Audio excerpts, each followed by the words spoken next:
All right, welcome back. Let us get started where we left off.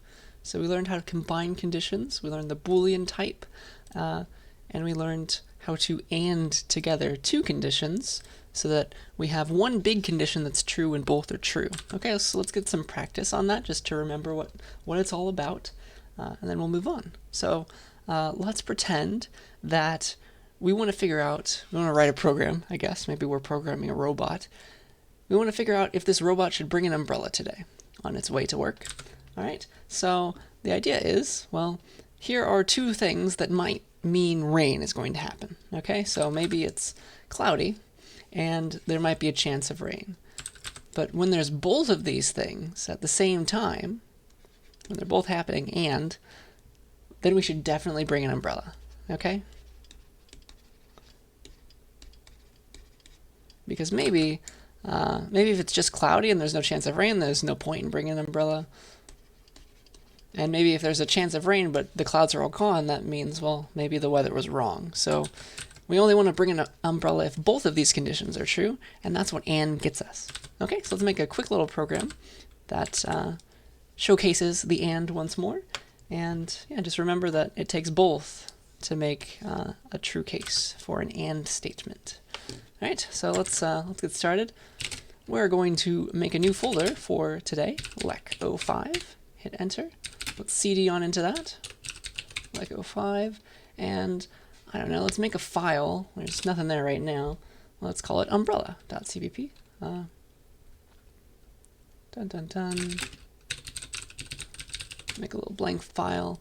And so now here it is, and maybe I'll include all this boilerplate stuff from last time, and let's get started with the new stuff. All right, so this is a program, return 0. Maybe we should ask the user if it's which of these things are true. Okay, ask if it's cloudy today, ask if there's a chance of rain.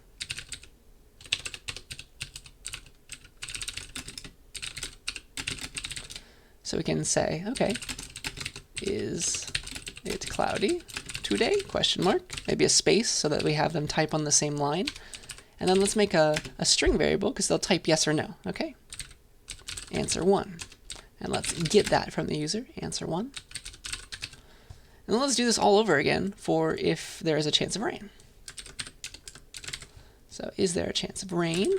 Question mark. And this can be called answer 2. And so now, once we get right here, answer 1 and answer 2 hold yes or no. Okay, and they hold strings, so in theory, the user has typed yes or no to us. And we can use our if statement, and we can use and to see if we should bring an umbrella. So we should bring an umbrella only if both of these are true, okay? Only if we got yes for both answers, we should bring an umbrella.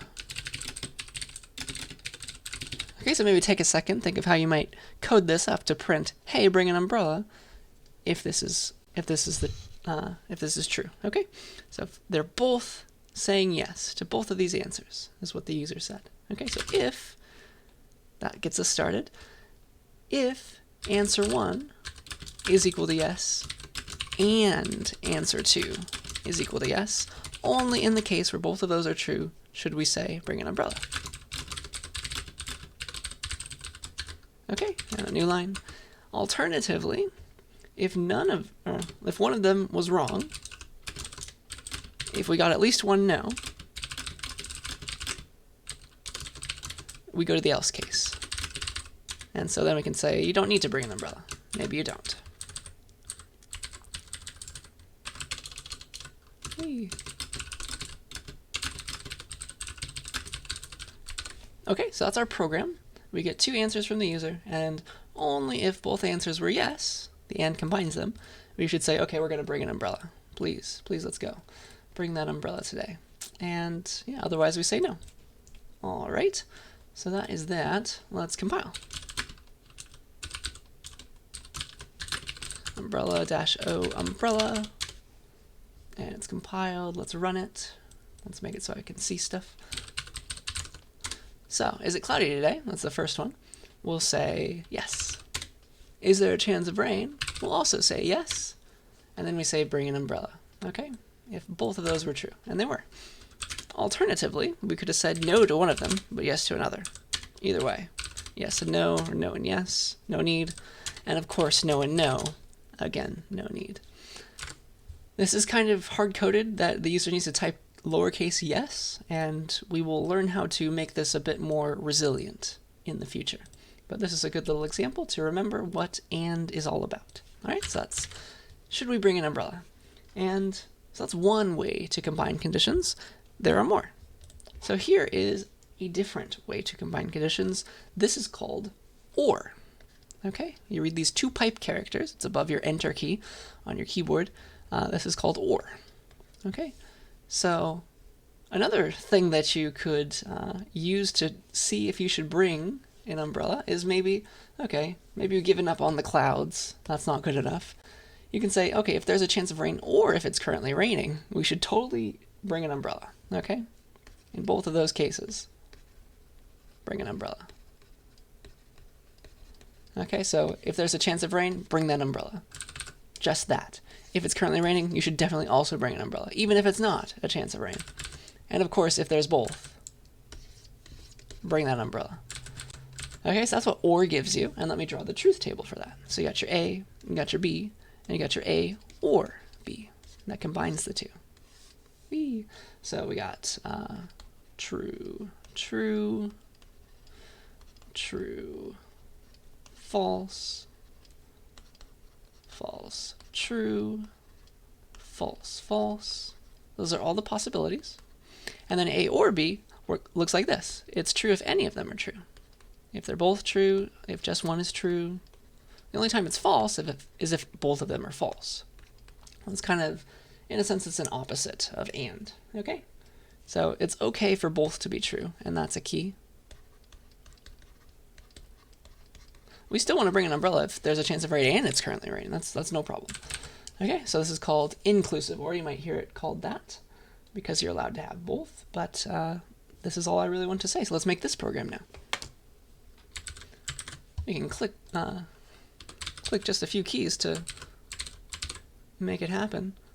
Umbrella, or maybe I should have called the first one umbrella and. So we're going to swap out is it cloudy for is it currently raining.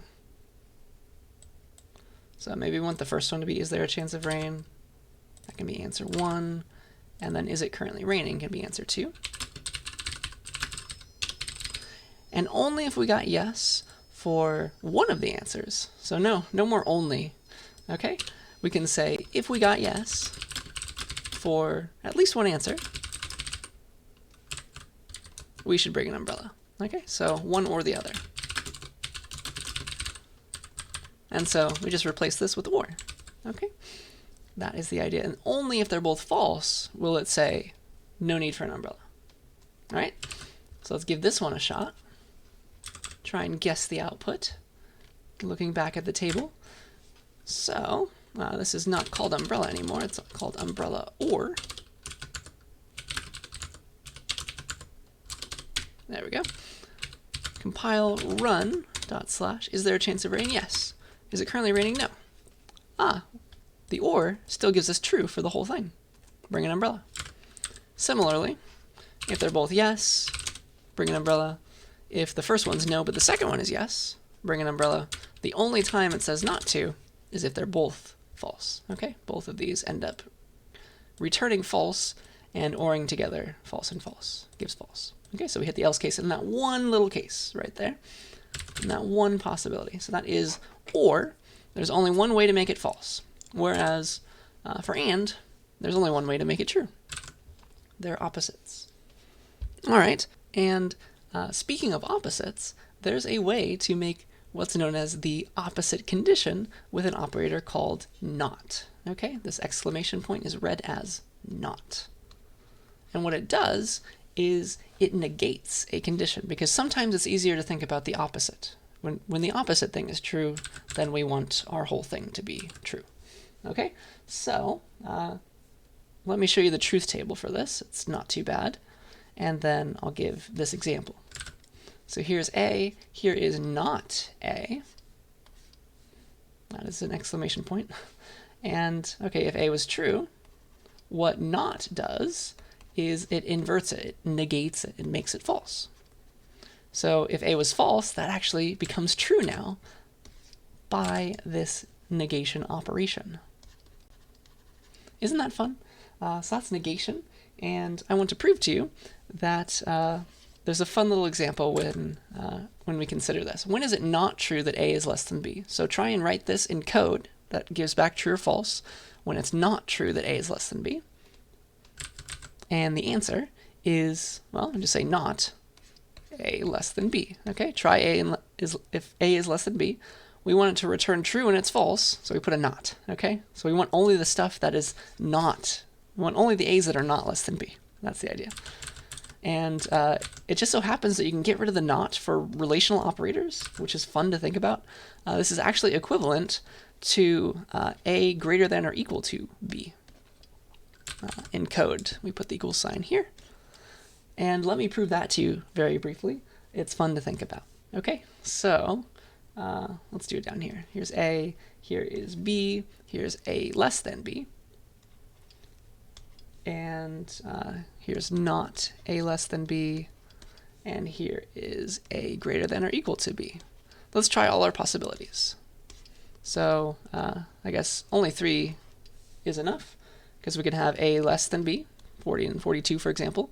You can have A equal to B at the very bottom, like 42 and 42.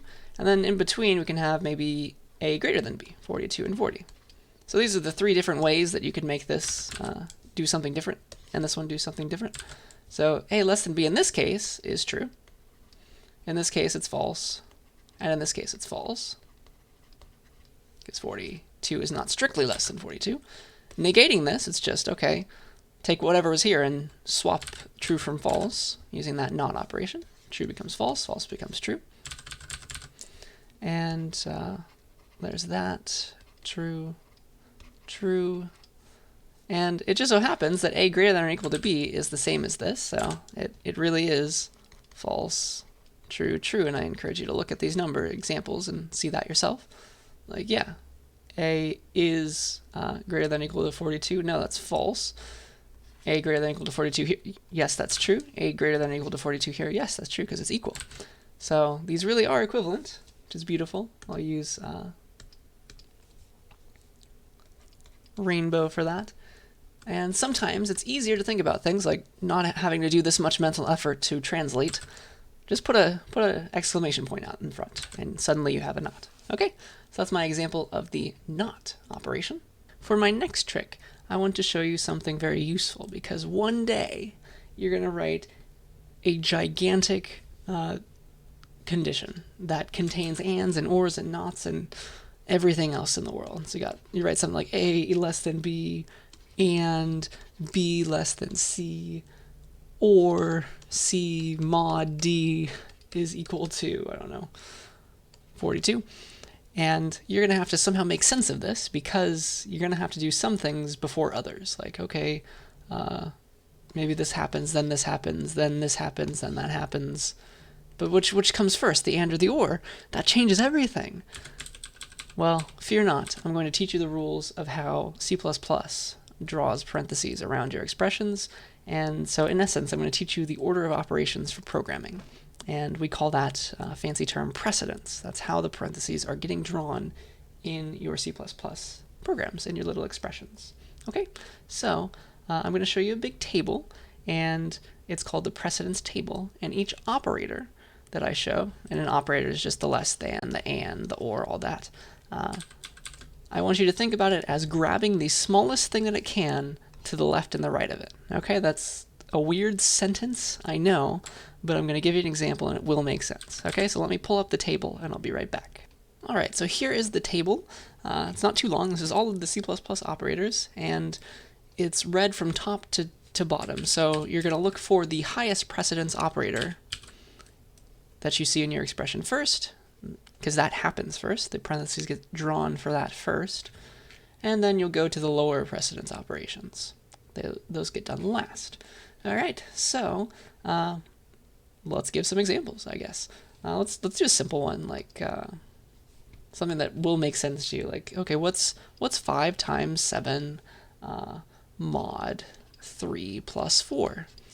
Because I think you can imagine that if I do this first or if I do this first, it's going to drastically change the entire expression, especially if I do this as well first. Okay, so C++ does essentially follow the math rules, but there's plenty more operators where that came from. So let's do both of these. Let's draw the parentheses around both of those things that I wrote on the previous slide. So 5 times 7 mod 3 plus 4.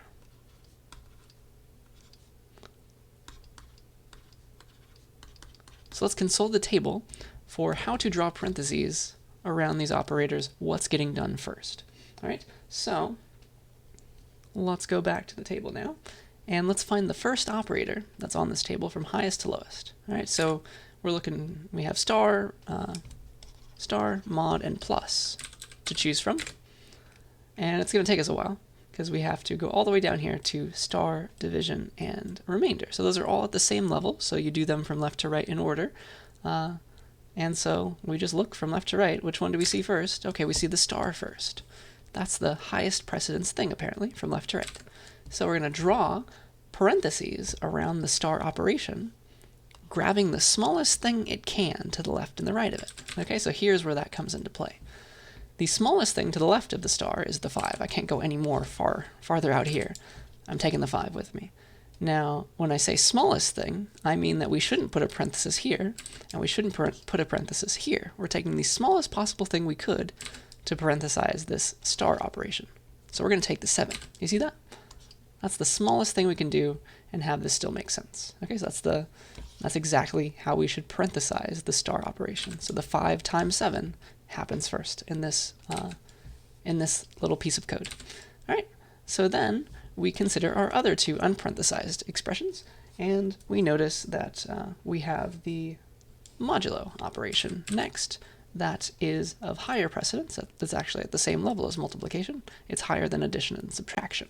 Okay, so higher precedence things get done first. So we're going to draw some parentheses around the mod operation now. So it takes the smallest thing that it can to the left and the right. Well, it can't do this, obviously, so it's got to take this now. It's got to take the whole 5 times 7, and it doesn't want to take the plus 4 because the smaller thing is just taking the 3. Okay, I hope you see where I'm going with this. So that is the idea, and plus is the last operator, and I guess you already know this is the left side of the plus, this is the right side of the plus, so I don't actually have to draw these parentheses if I don't want to. Okay, so that is that. Let's do the fancier one now. So I wonder if I can just copy all this. That would be ideal. Okay, so I'll rewrite it to make it bigger and prettier.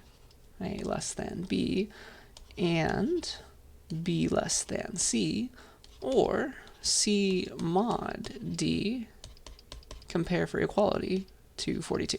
Okay, so what's going to get done first if I say if all this? How is this going to get executed? How is it going to get evaluated?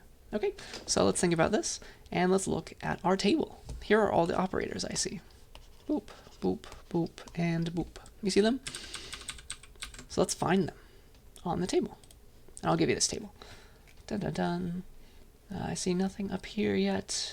It looks like there's more multiplication, division, and modulo operators. Those happen first still. All these comparisons, they're way down here. Okay, there's equality as well, and an or still way down there. So we'll do remainder first.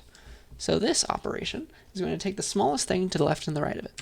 So it's going to take the C and the D, not like this thing over here. No, it's going to take the smallest thing that's still unparenthesized. Okay, so it's C mod D like that, parenthesized. And then we look for the other operations that we need to consider. So I got and or, and less than, equality. It looks like less than comes next. Okay, less than, greater than, all these are at the same level. So we're going to do less thans and greater thans from left to right. Okay, so here is less than, less than. I'll do the leftmost one, and it's going to take the smallest thing to the left of it and the smallest thing to the right of it, which is not this. Okay, it's not this. It's just the B. Okay, I hope you understand what this weird sentence is meaning now. Okay, and then we'll do B less than C again, taking the smallest thing to the left and the right of it. And now we just have and, or, and equality left to consider. Let's look at those. So it looks like equality comes before and, which comes before or. All right, so we're going to do this. That's the left side of the equality. That's the right side. Yeah, it doesn't take this whole thing over here. No, it just takes the C mod D. So that's it. Checks if it's equal to just 42. Okay, can't go any farther on this side. Okay, now we have the and and the or, and this is key. This is going to trip you up sometimes if you do not remember this rule. And gets parenthesized before or. Okay, so even if the and were over here, we'd parenthesize it first. All right, so and gets parenthesized before or. It has a higher precedence. Okay, so that is the order of operations now. It's fully stated because the or, it only has one choice now. It's got to take all of this and it's got to take all of this. Yeah, so that is exactly what I wanted to show you there. That's precedence. All right, so I want you to try this one yourself. Does the following expression evaluate to true or to false? So try this one. I need you to look at the precedence table, definitely. Give that a shot, and then we'll give this one a shot as well. All right, so try both of them, and let's figure this out. Okay, assuming you came back, let me do this quickly, following all the rules. We got plus, less than, equal to, and less or greater than. So first we do the plus, and then these comparison operations happen from left to right. So we'll do the less than before the greater than, because it's on the left side. Oops. Taking the smallest things that we can. And then we do and before or. Okay, so it's going to take the B, just like that. And so it's all this OR'd with all of that. And so we can do this in math now because we have values for the variables. So x is 5, b is true. Let's evaluate this whole thing.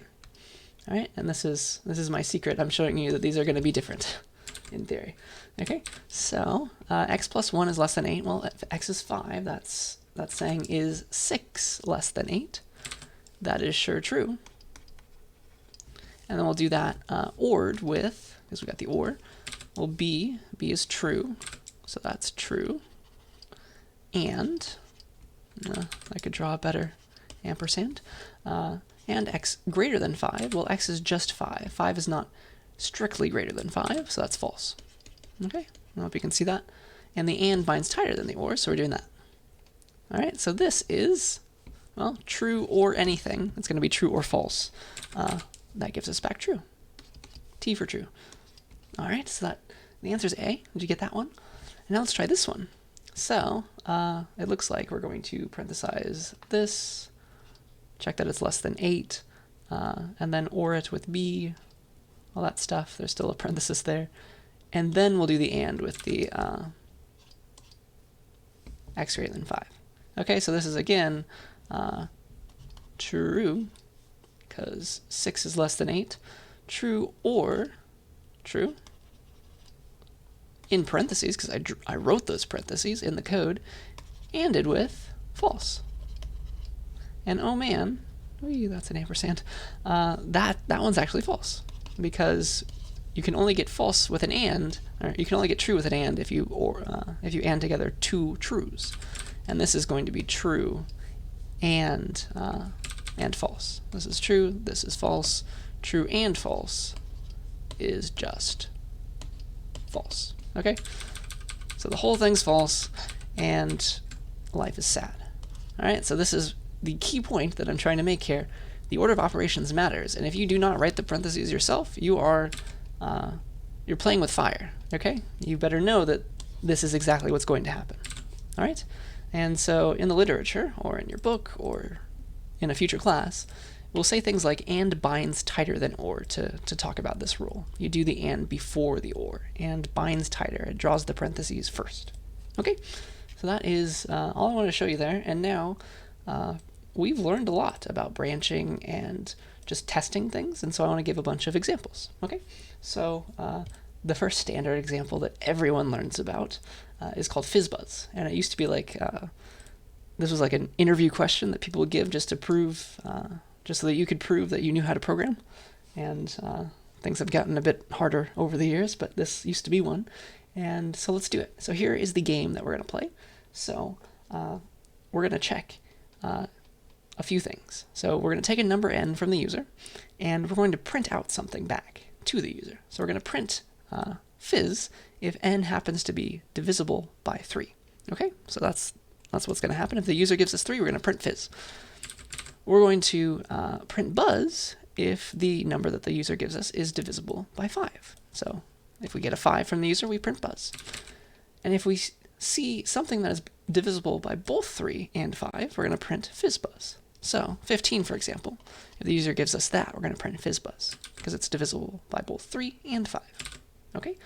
If none of those conditions are true, we're going to print just n back. So for example, 4, the user gives us 4, it doesn't apply to any of these rules, so we'll just print 4 right back. Okay, so however will we do this? How will we determine whether or not a number is divisible by another number? And I've given you a bit of a hint. So remember that we talked about checking for even and oddness. Okay? That is equivalent to checking for divisibility by 2. Okay? If I could spell that. So secretly, you already know how to check for divisibility. And you have one concrete example. Checking for even and oddness was checking for divisibility by 2. And now that you know that pattern, how do you check for divisibility by 3? Well, a number was even if n mod 2 equals 0, and that means it was divisible by 2. Even numbers are divisible by 2. So to check if n is divisible by 3, we'll say n mod 3. Check if that's equal to 0. See that? That's not too bad. And so now we can code this up. Are you ready? Are you ready? So let's see here. I'm going to get started. Here's my code. Maybe I'll take some of this. We're going to get a number from the user. So it's called fizzbuzz. So get a number from the user. That's the first thing we do. And so let's call it n, int n, and then we'll get it from the user. Cout, enter n, space maybe. Then we'll get it with cin, and now we have it. And now let's check some properties of this number. Let's see if it's first divisible by 3. If it is, we'll print fizz. You see that? Let's do it. So if, and I encourage you to just pause the program, or pause the video, and try this yourself. This is really a good learning experience. Okay, if n mod 3 is 0, well, we're printing fizz. Okay, fizz and a new line. Could alternatively have done fizz with the new line character. Okay, so that's fizz. Otherwise, else if n mod 5 is 0, then we're printing buzz.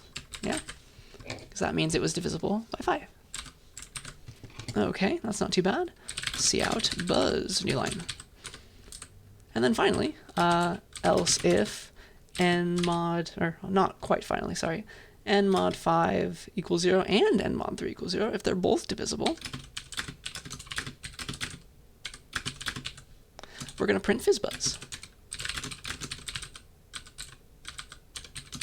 Yeah, that's not too bad. So this condition is checking if n is divisible by both by both 3 and 5, and we're printing fizzbuzz in that case. And finally, we do need one last else case. None of the above were true, in which case we just want to print the number itself. Cout n. Okay, so that should, in theory, take care of all this. If it's divisible by 3, we said to print fizz. If it's divisible by 5, we said to print buzz. If it's divisible by both, we used an and. We're going to print fizzbuzz. Yeah? That's quite nice. Okay. Let's run this. Let's compile and run it. Dun dun dun.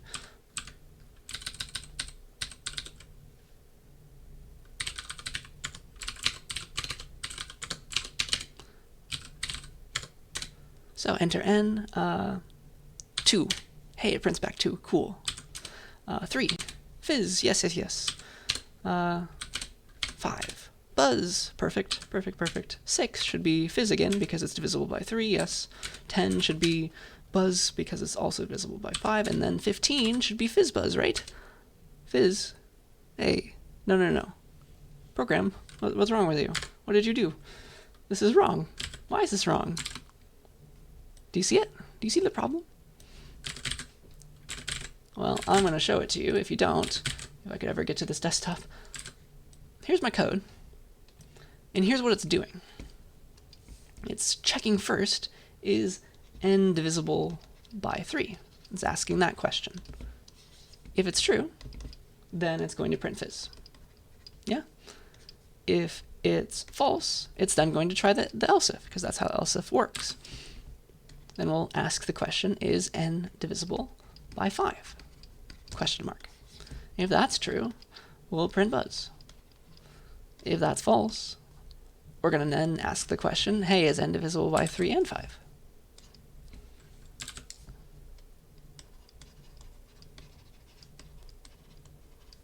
Question mark. If that's true, we're going to print fizzbuzz. I hope you see, when I explain that, I hope you see the error. When it's false, we'll just give back the number n, because it wasn't, none of these were true. Okay, we fell through to the last else case. Okay, where's the issue? Do you see it? The problem is, if n is divisible by both 3 and 5, well, it definitely is divisible by 3, and so we're immediately going to return true, get back true for this case, and print fizz. Yeah, that's not what we want. So this check right here happens too late.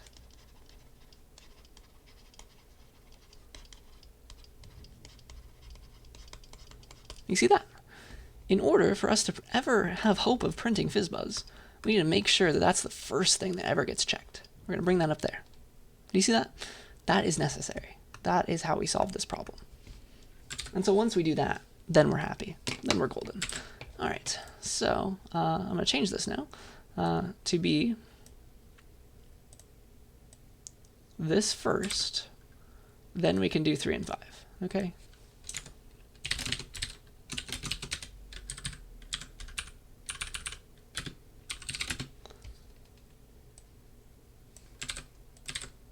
There we go. Just going to make it pretty. And bam. Because we check now for this very, very unlikely case first, we'll never fall through on this case. If it was divisible by both 3 and 5, we're going to make sure to print fizzbuzz before we check, okay, maybe it wasn't divisible by both. Let's check if it was just divisible by 3, just divisible by 5. Okay? That will solve this problem. Okay? So now I get 15, and it prints fizzbuzz, 30 prints fizzbuzz, and everybody else is happy. 3 and 2 and 5 all do the right thing. Okay, so I encourage you to study this program. It's a really good example of ordering your ifs and else ifs. Okay, so that's one example. I want to go on to a few more. So let's start with string comparisons. All right, so let's get started here. I'm going to pull up the CC type header, and I'll be back. So here is the CC type header. It does a lot of cool things. It can check if a certain character, you give me a character, there's no good reason why it says int instead of char, sorry. You give it a character and it tells you if it was an alphabetic character. You give it a character and it tells you if it was a punctuation character. If it was a space character, like a tab or a new line or a space. Is it an uppercase character? Things like that. And then you have conversion functions as well. To lowercase takes a character and gives it back in its lowercase form. Similarly, you have to upper. That uppercase is a character. That's very nice to have, and I encourage you to look at this header. Let's first talk about strings, though. So when you have two strings, they are compared in what's called lexicographic ordering, which is really just dictionary order, with some additions for digits. Okay, so to give an example, ABC, the string, in C++, is considered to be less than BCD because ABC will come before BCD in the dictionary because of that first character. Yeah, and you can go even farther, like AAB is also going to be less than ABC because when the first characters are the same, you're going to start looking at the second characters, and now A comes before B there. Yeah, that's the idea. And then you have weird things involving numbers. It just so happens that digits come before letters, okay? At least lowercase letters, that is. And yeah, that's what I wanted to show you there. So that's lexicographic ordering. If you ever need to compare strings, you can do that. And now I have some examples for you using strings and the CC type header. Okay, so I want to give you a demo of converting a string to a proper noun. So you get a word from the user, and then you convert it back to a capitalized version of that word. Yes, if there was a capital in the word itself. So for example, we're going to enter a string, enter a word. I guess I didn't need the string library before, but now I do, so it's very nice. So we're going to get a word from the user, and now we have it, and let's convert it to a proper noun.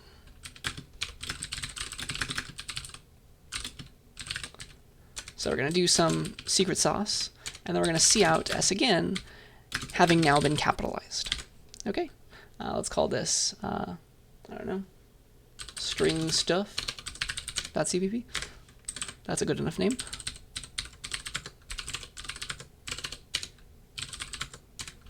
All right, my word, I don't know, my name should be capitalized, right? So we're going to get the word from the user, and we're going to capitalize it using the CC type header. And finally, we will then print it back out. Okay, so what we need, if you go back to the CC type header, we can use the toUpper function. So if we take the first character, or in C++ land, the 0th character, remember, because this is my string, this is character 0 of it, 1, 2, 3, 4, 5. We can give it to the toUpper command, and that will give us back the capitalized version of that character. So we get the character with s.at, s.at0, and this gives us the uppercase version of that letter if it was a lowercase character. Okay, so this is how you do it. Take a second to try it yourself, but we're going to set the first character to be what it was, but capitalized, toUpper. And in order to use this function, we need to include the CC type header.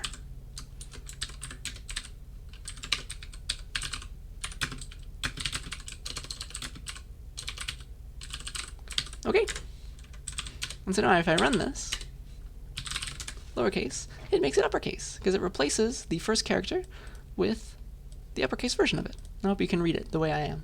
Okay, we'll print it back out, and we're good to go. Okay, that's one example. Now let's use another nice helpful function to check if a string ends with a number. So maybe instead of Lawton, I type like Lawton 0. So there's the 6th character now, and we want to make sure that this character is a digit. So there's a handy dandy function for that, is, where is it? Is digit. There it is. It's hard to find when it's small. So this is the definition of the function, and it takes a character. Sorry, it's called int. It shouldn't be. It should be a char, and it gives back a bool, not an int. Again, this is the C programmers who want to make a mess of our lives. So think of this as a char and think of this as a bool. It will return back true or false whether or not that character was a digit. Okay, that is how that works. So we can check now, is this last character a digit by saying is digit. And now how do you get that last character? How do you know what it is? Because your string might be very long, like there's 42 characters, or it could be very short, like there's just 3. So how do you get the 2? How do you get the 42? How do you know what the last index of your string is? And the secret is, if you remember, you can get the length, okay? s.length gives you the length of the string, and you can plug that in here. Okay? Is the last character a digit is checking if the string at the last character, where's the last character, s.length, boop boop, 1, 2, 3, 4, 5, 6, 7, minus 1 to get 6. s.length minus 1. Okay, we'll check if that is a digit. Dun, dun, dun. So if, I don't know, s.at s dot length minus 1, or s dot size as well works, if that is a digit. So do you see how I'm using all these different function calls? It's very useful. I'll put some spaces around just to make it easier to read. So is the last character of the string a digit? So is a digit called on s dot at, so the character at this index, s dot length minus 1, or s dot size minus 1. Okay, I think I taught you size, so I'll use size instead. Then we'll say yes. See out s ends with a digit. Otherwise, we can say it doesn't.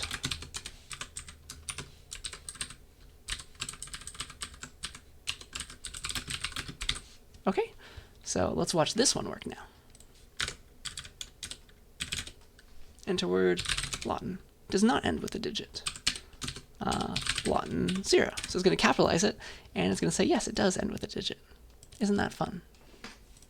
Okay, I'm just going to give you a ton of examples now. Don't worry, you don't have to memorize these. They'll just come in handy later. All right, so the next thing I want to show you is that you should be very, very careful when you compare doubles. So I'm going to add 10 0.1s together.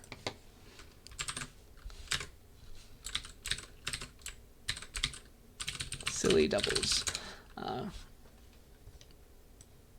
Are you ready? So let's see here. I have my double d equals 0. I'm going to add 0.1 into that 10 times. D equals d plus 0.1, or I could use d plus equals 0.1. Both of those do the same thing. So 2, 3, 4, 5, and then 5 more times to get 10. Surely, this should give me 1.0, right? Because I've added 0.1 10 times. That's totally 1.0, yes? Well, let me show you. Dun, dun, dun. Oh, on this one, we included CC type to also have isDigit. I'll put that there for posterity. Back to this program. I need to include double stuff, and I want to print it out in a special way, so I need set precision. Okay, so for that, I need to include, the header is called IOManip. Okay, so I'm going to include that so that I can then go and print out with 16 decimal digits of precision, D.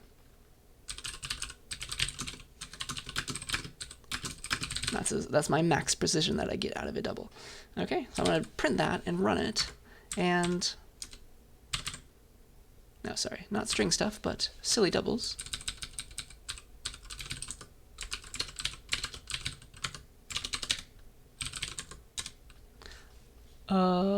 No, we do not get 1.0. Life is not fun. So, here's the problem. 10 times 0.1 is not equal to 1 in C++ if you do it in this special way. And the issue is, doubles do not have all the precision in the world. They get 16 decimal digits of it. And unfortunately, 1.0 is very hard, or sorry, unfortunately 0.1 is very hard to represent as a binary number in C++. So instead of checking things, if you're trying to compare doubles for equality, you should never do this. You should never check, hey, is my double equal to 1.0? Because that's not going to be the case a lot of the time. It's going to be very close, but it's not going to be that number. Okay, so instead of this, what you should do is check if you're really close to 1.0. Like here's your number line, here's 1.0. Just check that your number is within a nice close range of 1.0. Okay, that is what you want to do. So you should check if like d minus 1.0, the absolute value of that, is less than some very, very small number. That is better. So check this instead of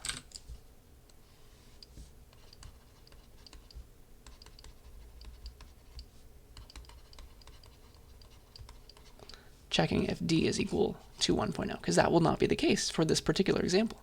So don't ever check for equality, just check that two doubles are really close to one another.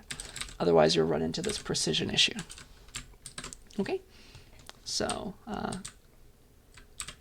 CMath has the absolute value. So we could say fabs. So first of all, we can see out, hey, is d itself equal to 1.0? And then we can see out, hey, is fabs of d minus 1.0 a very small number?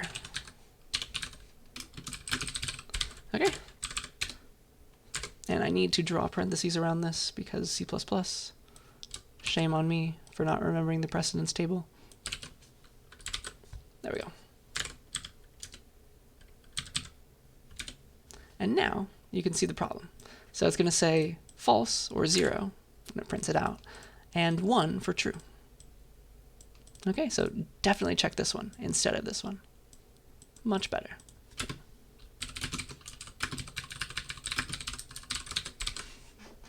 All right, so that's your word of warning for comparing doubles. And now I just have 2 more examples for you.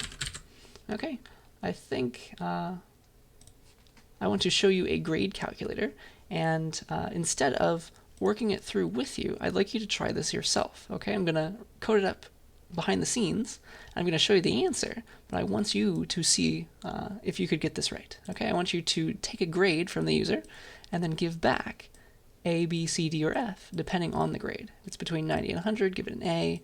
If it's between 70 and 80, give it a C. If it's lower than 60, give it an F. Okay, so try this, and let's see what you come up with. And I'm going to write my own version. Okay?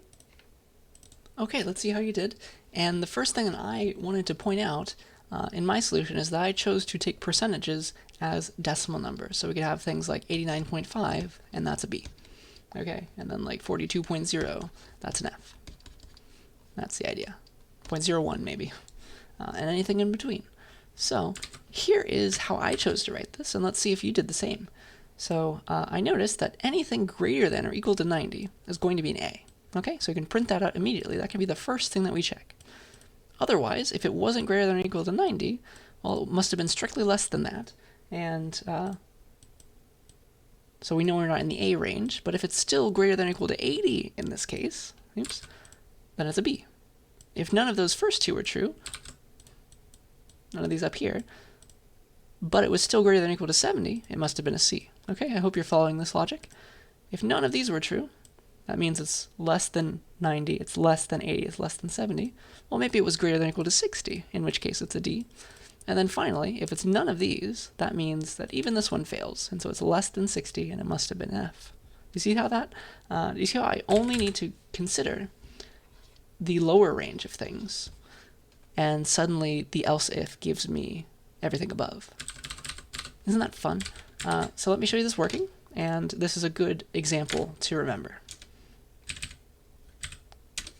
So I can say like, I don't know, 89.5 is a B, 99.9, that's an A, 42.01, that's an F.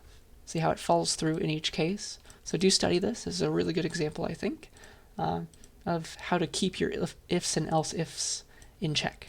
Okay, make sure that they come in the right order, because if I put this one, if I did this one up here, then suddenly I can't have an A anymore, because it would automatically say, yes, you get a D.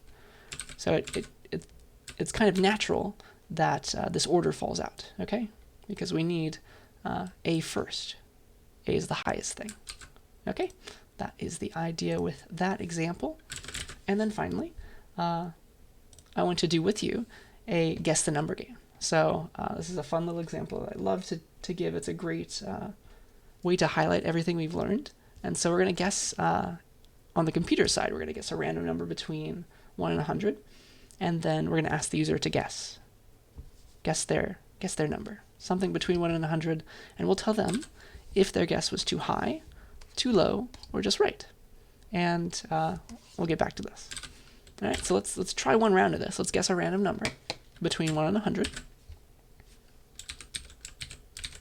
I'll call it guess.cpp. So let's first do all the random stuff. So I need cstdlib for rand and srand, and then I need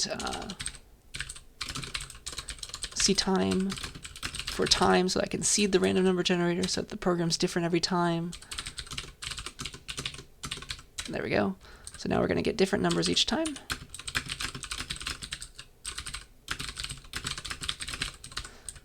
And now let's get started. So let's guess a random number as the computer between 1 and 100. So int n, whatever the number is, we're guessing it to be the random number, oops, just rand, mod 100, but plus 1. Okay? So that is the random number that the computer has thought of, and now we're going to ask the user for their guess. So int guess cout. I'm thinking of a number between 1 and 100. What is your guess? Maybe we'll put these on 2 different lines so that I don't go off the page for you. Then we'll get the guess with cin. And so now we have the user's guess, and we should check if it was too high or too low.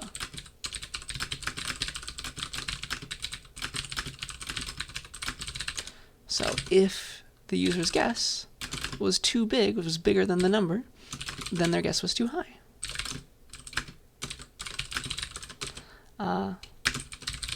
Else, if that wasn't the case, maybe the number was too low.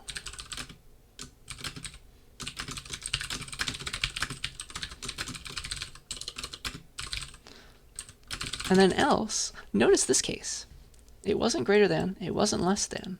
There's only one more option. It was equal to.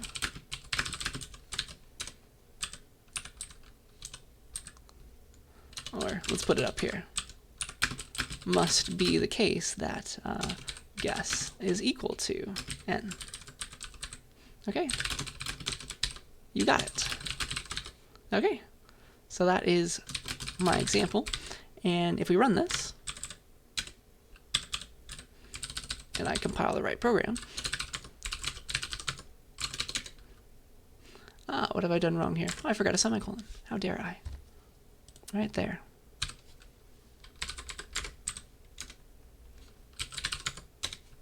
Okay, our guess is 42.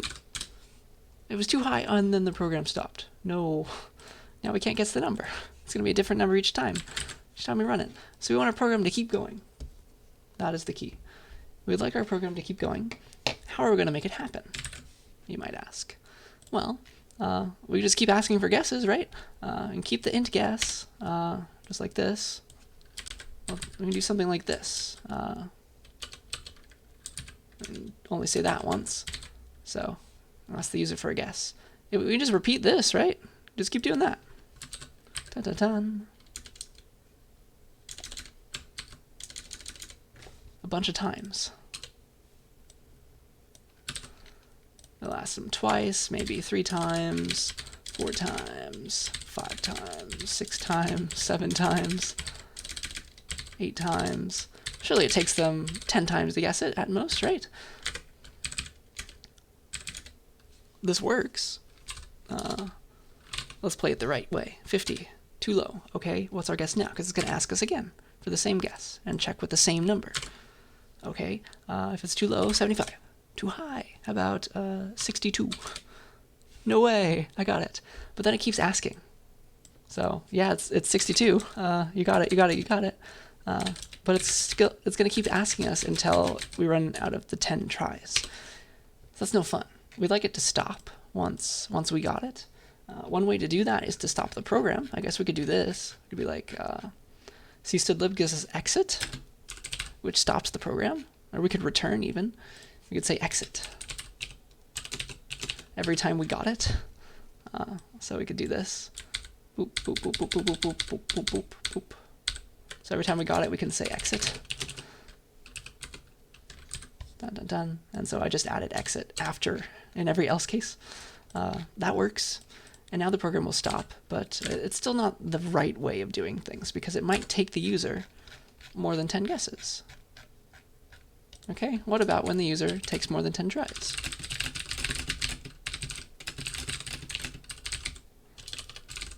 What if they're not optimal in their guessing strategy? What do we do then? And that, my friends, is the topic for the next lecture.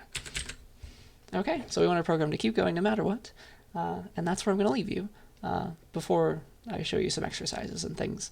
So the first thing that I do want to show you before we leave is this thing called C++ Tutor. So it's going to be very helpful. It shows you how your programs are executing. Okay, so if you go to this page, you can type in your own little program, and you can click Visualize Execution. So you can't take input, that's the one problem, but what you can do is just say, okay, my input was 75. 75.5 or something. And then you can click Visualize Execution. And this is the coolest thing in the world. It's going to show you exactly how your program is running and exactly why this chain of if-else statements makes perfect sense. So I'm going to make this bigger for us, and I can click all these things. Here's my program. It's telling me what line I'm on, and I want to click Next now. It's going to go to the next line. It's going to execute this line and save into grade, because right now it's undefined, 75.5. And now it's going to try the if statement. If grade is greater than or equal to 90, well, that's false. That's going to fall through. It's going to try the else if. Woohoo! That's false. It's going to go through and try this else if. And that one's actually going to be true. So it will hit the body. It sees, see, that's how it says it was green. That was the line we previously executed. Now we're going to print C. Bam. There's our output. And then we're going to return 0 because the program's over. We don't do any of the other ones because we found our branch. Isn't that fun? So that's going to help you. That's going to be very, very useful. And I want you to take good advantage of this C++ Tutor website. Okay? And then before we leave, I have some exercises for you. This will be very, very useful. I might do this one with you, just quickly. If you could translate this program into a flowchart little diagram, so like these things up here, that would be very, very useful. Also, here are two other examples. Write a program to check if a double has a 4 in the ones place. You'll have to convert it to a string using the toString operation, and maybe use find to find the index of the period. Alternatively, you could convert to an int and use mod, things like that. And then another example, and I'm happy to help you with all of these in office hours, is to write a program to check if a user who gives you an int, if that int was odd and negative or even and positive. Okay, so that will take maybe 2 branches of an if-else and maybe an if and an else if, perhaps, and you'll need to use the and operator. Okay, so before we go, maybe I'll do this with you. You can fast forward or leave if you'd like. I'd like to translate this to a flowchart form, just to show you how it's going to execute. And I encourage you to maybe type it up in C++ Tutor as well. So the first thing that's going to happen is the A, and then it'll check if B. Okay? Hey, was B true? If it was, I'll do C. And if C was true, I'm going to skip this entire else. Okay? And that goes from there to there. And I'm going to go straight to J, which I will put way down here for a reason, because we're going to come out there from a different form, from a different place. So if B were false, I'm going to try this entire else statement, which is all of these lines of code, including this I down here, sorry. So first it's going to check, hey, is D true? If that was true, then it'll do E. And then it'll skip the rest of these and do I. And after I is done, the entire else statement's done, so it does J. Okay, this is very useful to know how it works. Maybe I should put some arrows as well, in this order. If D was false, then it'll try the F. And if that were true, it does G. In which case, it has finished the entire if-else, else-ifs, so it'll skip this else and go straight to the I, which then goes to the J. See how this is all going together? If F happened to be false, then we're going to do the else case no matter what. We're going to do H. And then finally, this entire thing is done. We'll do I. Then this entire else case is done. Then we'll do J. Okay? So, in that way. So hopefully, you can see how it's useful to understand how these things are executing, because then we can do programs. We can execute programs in our mind And that's going to come in so much use for us over the life of our computer science careers. Okay, so that is everything that I wanted to show you. Do take advantage of this C++ tutor, and we're going to come back to not talk about branches anymore, but talk about loops. Okay, so I'll see you in the next lecture.